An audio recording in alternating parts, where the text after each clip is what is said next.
the thing about the fashion change reminds me of one of my all-time favorite bubbles, market bubbles, which was the ostrich feather bubble in the Sure, 1800s, sure. where women would want Yep. ostrich feathers for their hats.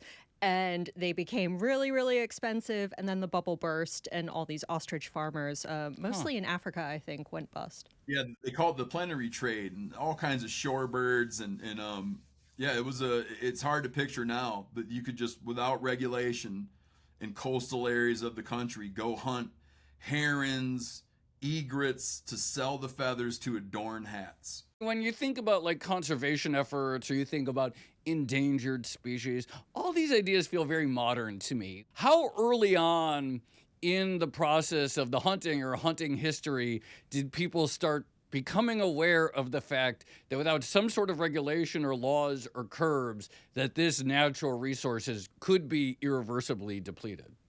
Surprisingly early, but I want to clarify what I think motivations might have been. These were valuable animals for people to use for material.